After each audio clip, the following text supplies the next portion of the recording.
Retomando el punto de los concilios, en ese primer concilio de la iglesia en la ciudad de Jerusalén, en los primeros años de la iglesia e inmediatamente después de la muerte de Cristo, los apóstoles estaban muy preocupados porque se habían metido dentro de la iglesia judíos que querían obligar a los nuevos cristianos gentiles a seguir toda la ley. Pero al reunirse ellos, el Espíritu Santo le pareció conveniente al Espíritu Santo, no a ellos, que solamente a nosotros los gentiles se nos enseñaran 4 cosas. Hoy en día no hay concilios, la iglesia cristiana realmente no tiene concilios. Y si los tiene, pues se reúnen para cosas que no tienen nada que ver con el concilio como tal o con la defensa de la fe cristiana, porque tristemente la gran mayoría busca lo suyo propio. Entonces se ha perdido ese espíritu de luchar, de defender lo que es la iglesia cristiana y las doctrinas que el Señor nos dejó desde el principio y el establecimiento de su iglesia.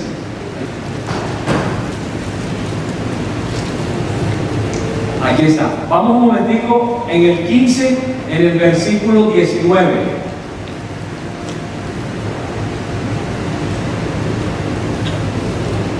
Dice así: por lo cual yo juzgo que no se añadan dificultades a los que de los gentiles se convierten a Dios. Entonces noten, gentiles. Recuerden que los primeros cristianos eran judíos, pero inmediatamente el evangelio se empezó a extender a los gentiles. El evangelio de la gracia se empezó a extender a los gentiles. Como había dicho al principio de la primera enseñanza, ya se habían levantado falsos maestros dentro de los mismos judíos que pretendían hacer volver, o más bien hacer entrar en la ley a estos nuevos creyentes gentiles, y los obligaban a circuncidarse, los obligaban a guardar la ley, a guardar el Shabbat, a que no podían hacer nada después de las 6 de la tarde del día anterior al Shabbat, porque eso estaba en la ley, en fin. Y establecen lo siguiente: escríbanles en el versículo 20 que se abstengan de las contaminaciones de los ídolos y de la fornicación, hablando en el aspecto espiritual, y de lo estrangulado y de la sangre, porque Moisés desde generaciones antiguas tiene en cada ciudad sus predicadores, puesto que es leído en las sinagogas cada Shabbat. Entonces es importante reconocer esto. Y dice el versículo 26: porque ha parecido bien al Espíritu Santo y a nosotros no imponeros carga alguna, excepto estas cosas necesarias, las que les mencioné del versículo 20 y 21. Y dice la Escritura: que os abstengáis de lo sacrificado a ídolos, de sangre, de cosas ahogadas y de fornicación. Bien haréis en absteneros de tales cosas. Tened salud.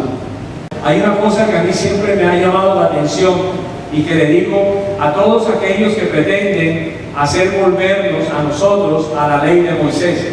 Yo le digo: oye, pero es que los apóstoles mismos dijeron que ni sus padres habían podido jamás cumplir la ley. ¿Cómo tú me vas a meter a mí dentro de la ley?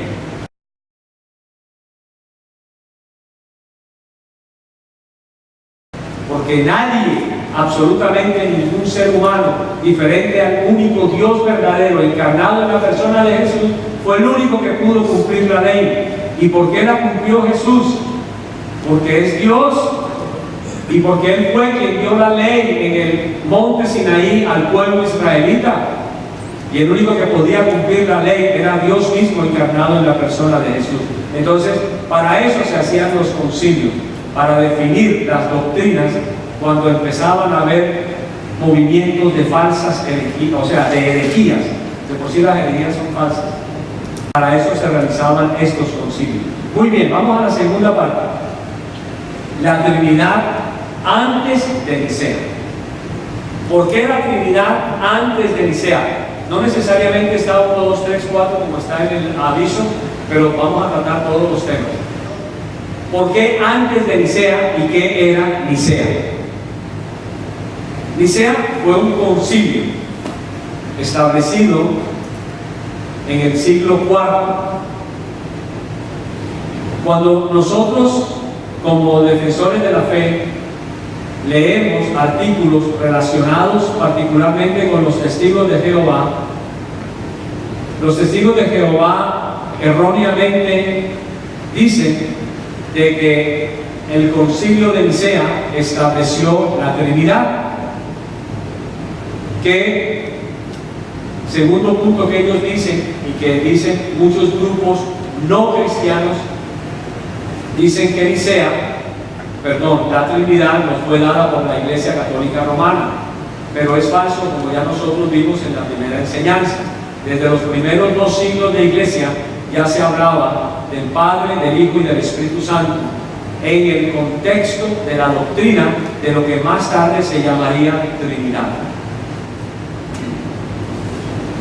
Hay una constante afirmación de muchos críticos del cristianismo bíblico de que los cristianos antes del concilio de Nicea, o sea, en el año 325 después de Cristo, no creían en la doctrina de la Trinidad. De hecho, y es triste ver muchos artículos de teólogos, obviamente, de los grupos no cristianos, en los que ellos afirman que abundan teorías de conspiración, donde y supuestamente este concilio, el de Constantino, el emperador romano de esa época, inventaron imaginariamente la doctrina, obligando a las iglesias a enseñarlas. ¿Cómo les parece? En otras palabras, todos estos críticos del Evangelio, y más que del Evangelio realmente, críticos y detractores del Señor Jesús, enseñan que a nosotros nos impusieron desde el concilio de Nicea la doctrina de la Trinidad, pero eso es totalmente falso, como lo vamos a ver ahorita. Aún más, los testigos de Jehová tristemente van mucho más allá de este simple pensamiento. Ellos afirman que el concilio de Nicea mismo no estableció la Trinidad y que esta fue inventada y se obligó su enseñanza posterior al año 325 después de Cristo. Miren, o escuchen más bien, todos los detractores de la Trinidad, todos los detractores de la divinidad de nuestro Señor Jesucristo, siempre van a inventar teorías de conspiración, como si algunos más bien hubieran establecido todo esto que nosotros hoy en día conocemos como la Trinidad, o que alguien de una manera conspirativa estableció que Jesús es divino y que todas estas enseñanzas vinieron después de la muerte de los apóstoles, cuando hemos visto por la misma Escritura que esto es totalmente falso. Ellos argumentan, los testigos de Jehová particularmente, que el credo de Nicea no es claramente trinitario, ya que este no enfatiza en el Espíritu Santo para complacencia de ellos. Y extraño, debido a que los testigos de Jehová no creen ni siquiera en el Espíritu Santo como la tercera persona de la Trinidad, como lo creemos nosotros y como está establecido en la Escritura. Porque yo les pregunto, ¿ustedes creen que una fuerza activa llora? ¿Ustedes creen que una fuerza activa se entristece dentro de él? ¿Ustedes creen que una fuerza activa puede enseñar o guiar a toda verdad, como dijo el Señor Jesús, que el Espíritu Santo nos guiaría y nos enseñaría toda la verdad? Yo creería que no.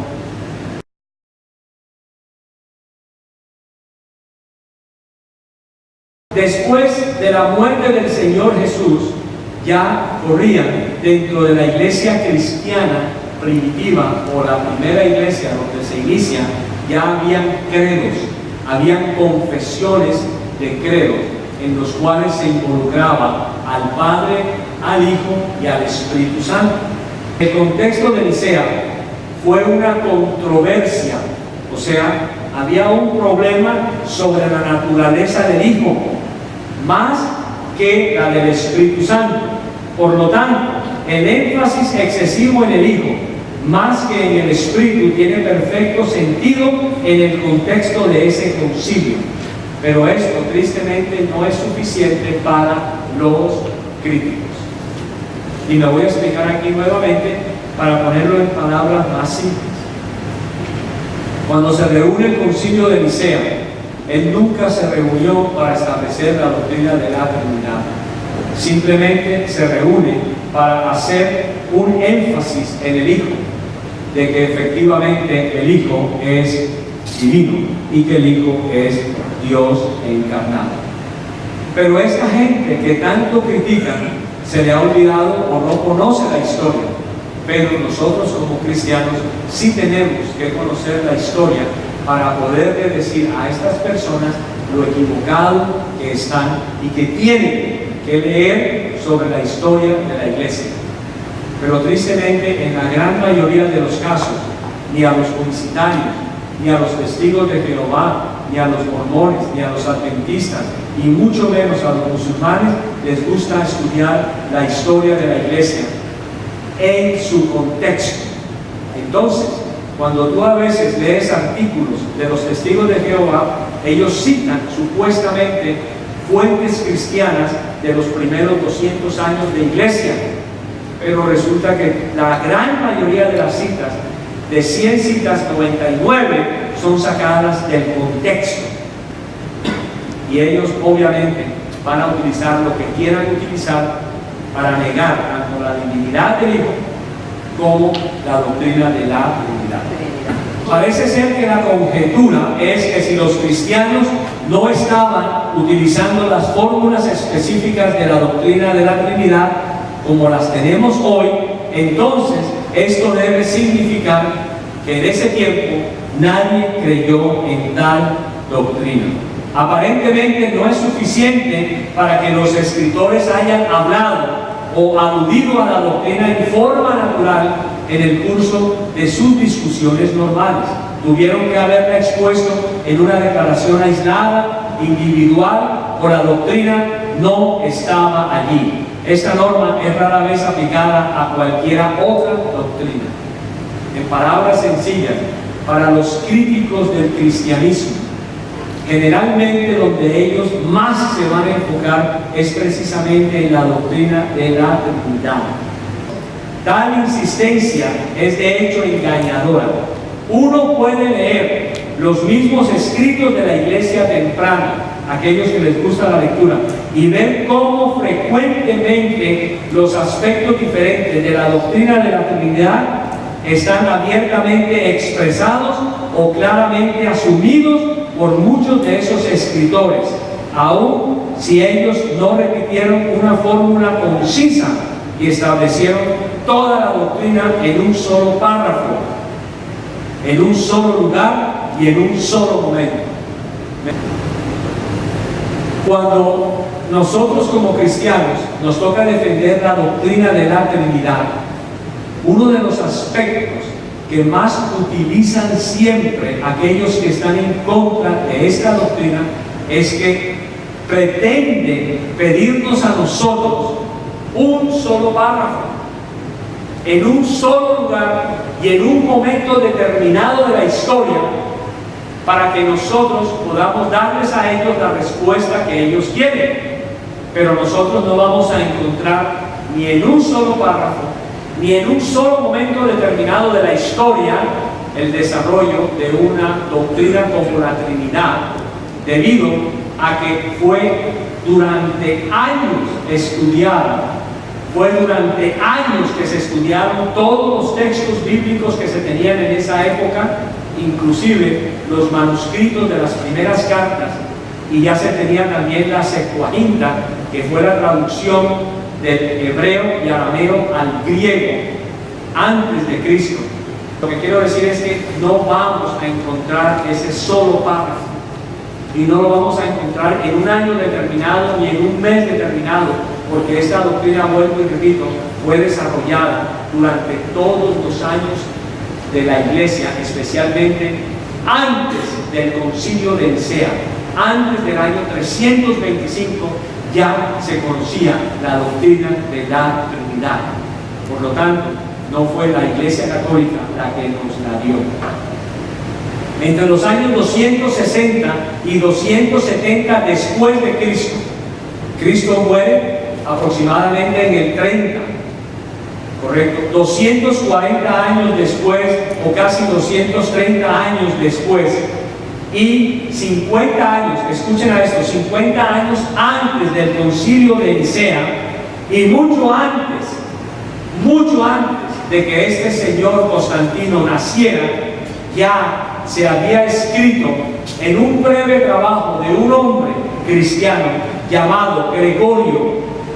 No escriban el apellido porque es bien complejo. Thaumaturgus ya había escrito una declaración de fe. ¿Cuál es el punto de esto? Y disculpen que sea a veces tan repetitivo, pero yo no trato de correr para tratar de llenar temas, porque finalmente los pueden perfectamente, se los voy a enviar al pastor John para que él los reparta a los correos de todos ustedes, que los tengan ahí y los estudien. Cuando un detractor de la doctrina de la Trinidad se acerque a ti y te diga de que solamente después del Concilio de Nicea o en el Concilio de Nicea se establece la doctrina de la Trinidad, le vas a decir que eso es totalmente falso.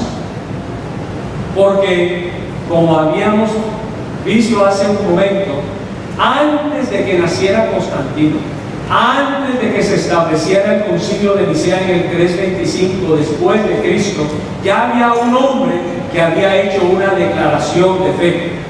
Por si acaso, digo yo, no es suficiente la declaración de fe de 1 Corintios en el capítulo 15, versículos del 1 al 4, que lo vamos a leer después.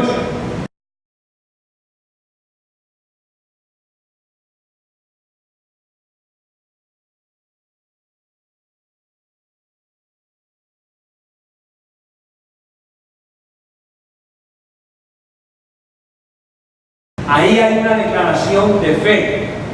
Como yo les decía hace un momento, después de la muerte de Cristo, ya habían declaraciones de fe, habían credos dentro de la iglesia cristiana, y que no habían sido establecidos por hombres como Ireneo, ni Justino Mártir, ni siquiera como Gregorio. Eran personas comunes y corrientes que pertenecían al cuerpo de Cristo, que ya habían sido bautizadas dentro del cuerpo de Cristo, y estos hombres y mujeres habían desarrollado credos de fe. Ellos confesaban que Jesús es Dios. Ya confesaban que efectivamente el Padre, el Hijo y el Espíritu Santo formaban a tres personas distintas en un solo Dios verdadero. Por eso es interesante anotar que este señor Gregorio, escuchen lo que él dice. No les voy a leer todo, pero no, se lo voy a leer todo. Se lo voy a leer todo y les voy a decir por qué. Porque es importante que ustedes escuchen lo que este hombre, mucho antes de ese concilio de Nicea, mucho antes de que naciera Constantino, ya estaba hablando de una declaración de fe bien clara acerca del Padre, acerca del Hijo y acerca del Espíritu Santo. Gregorio Thaumaturgus, T-H-A-O Maturgus. Muy bien. Hay un solo Dios, el Padre de la palabra viviente, quien es en su sabiduría y poder subsistente e imagen eterna, el perfecto engendrador del perfecto engendrado, Padre del unigénito Hijo. Él dice, hay un solo Señor, solo del único, Dios de Dios, imagen y semejanza de la deidad, palabra eficiente, sabiduría completa de la constitución de todas las cosas y poder formativo de toda la creación, verdadero Hijo del verdadero Padre. Dos personas, repito, verdadero Hijo del verdadero Padre, invisible de invisibles, e incorruptible de incorruptibles, e inmortal de inmortales, y eterno de eternos. Y él dice, y hay un solo Espíritu Santo teniendo su subsistencia de Dios y siendo manifestado por el Hijo para luz a los hombres, imagen del Hijo, perfecta imagen de lo perfecto, vida, la causa de los vivos, fuente santa, santidad, el proveedor o líder de santificación, en quien es manifestado Dios el Padre. Oído, Dios el Padre, quien está por encima de todo y en todo, y Dios el Hijo, quien es a través de todo. Hay una perfecta Trinidad, escribe este hombre. Por lo tanto, ya se usaba la palabra Trinidad inmediatamente después del siglo II, entre el primero, más bien a principios del primero y a finales del siglo II, ya se usaba la palabra Trinidad. Esto no es un invento del Concilio de Nicea. Esto es revelación de Dios sobre esta doctrina que es la base de todo el fundamento cristiano. Sin la doctrina de la Trinidad no puede existir cristianismo. Sin la doctrina de la Trinidad no puede haber una verdadera salvación, porque el Padre envió a su Hijo a morir en la cruz del Calvario. No fue el Padre quien murió en la cruz del Calvario, fue el Hijo quien derramó su sangre, el Dios, como lo veíamos ahorita, demostrando la deidad del Hijo. Entonces, continúa diciendo Gregorio, por lo tanto, repito esta porción, hay una perfecta Trinidad en gloria y eternidad y soberanía, ni dividida ni separada. Por lo tanto, no hay nada creado o en servidumbre en la Trinidad. Óyeme, se lo voy a volver a repetir el concepto de Gregorio, mucho antes del Concilio de Nicea. Dice, por lo tanto, no hay nada creado o en servidumbre en la Trinidad. ¡Wow! No hay nada creado, por lo tanto el Hijo no es un ser creado. El Hijo es Dios. Y si no le gusta, revise bien la Escritura, amigo, usted que me está viendo ahora. Ni nada sobreañadido, como si en un cierto periodo anterior fuera inexistente. Qué bonito, ¿no? Como si algo en el pasado fuera inexistente, en un periodo anterior, y en un cierto periodo posterior, fuera introducido. Y así tampoco fue el Hijo, como si algo le faltara al Padre, ni el Espíritu Santo al Hijo, pero sin variación y sin cambio. La misma Trinidad permanece siempre. Esto fue escrito por un hombre que se llama Gregorio Thaumaturgus. Y lo interesante es que Gregorio es considerado como padre antes de Nicea.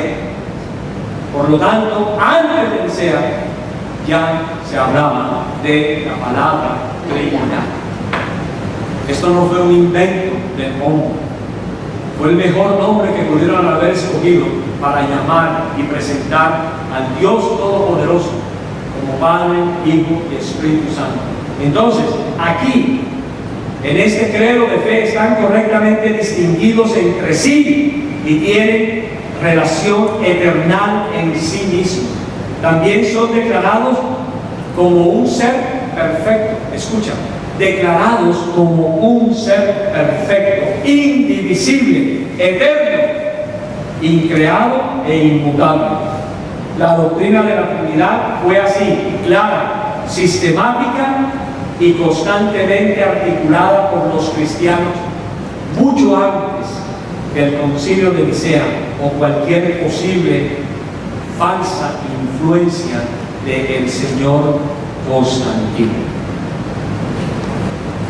Muy bien, entonces, ¿es cierto nosotros no podemos entregarle a nadie un párrafo describiendo de una manera clara, total y absoluta la Trinidad en ninguno de los escritos desde la muerte de los apóstoles hasta antes de Nicea o en el año 325, porque esta doctrina fue desarrollada en una forma sistemática. Gracias a Dios, de verdad que sí, por estos hombres en el siglo I, II y III que fueron iluminados por el Espíritu Santo. No fueron iluminados por una fuerza eléctrica o por algo sin razón y sin sentido y sin sentimientos, pero sí fue desarrollada poco a poco y guiados por el Espíritu Santo, la tercera persona de la Trinidad, la cual el Señor Jesús nos prometió que tan pronto Él se fuera, Él enviaría a su Espíritu Santo para que estuviera con nosotros. Y es el Espíritu Santo quien llevó a estos hombres a que desarrollaran de una forma clara la doctrina de la Trinidad. Amén.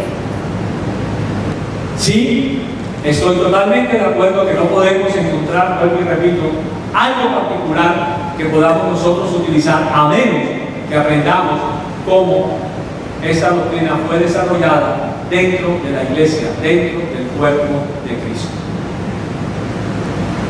Miren, hay algo muy importante. Tal vez nosotros como cristianos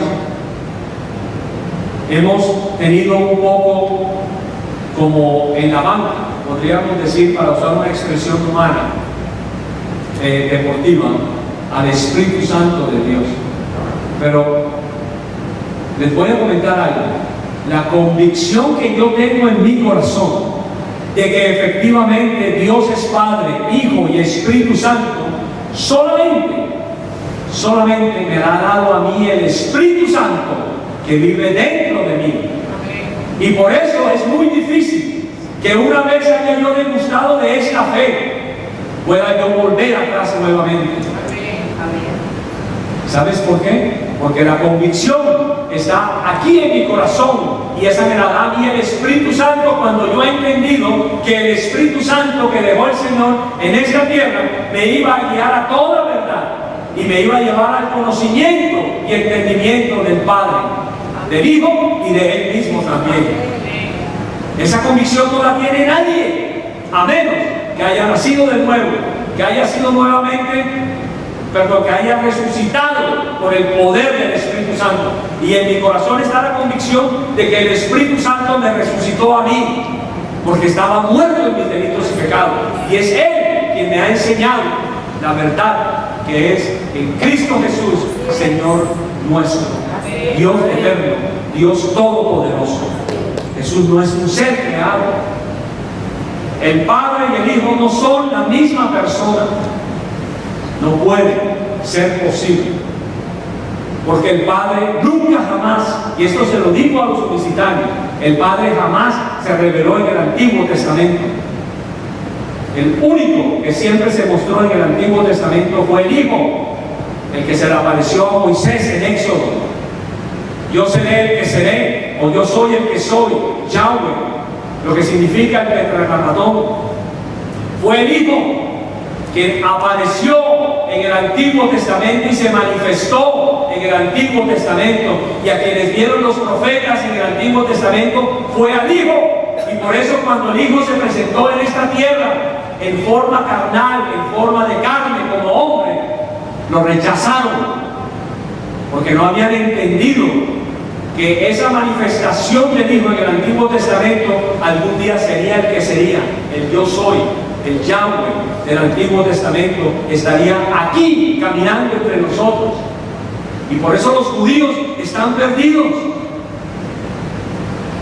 Judío que no acepte al Mesías que ya vino, judío que no acepte al Hijo de Dios como Dios encarnado, simplemente va a tener un fin: condenación para siempre.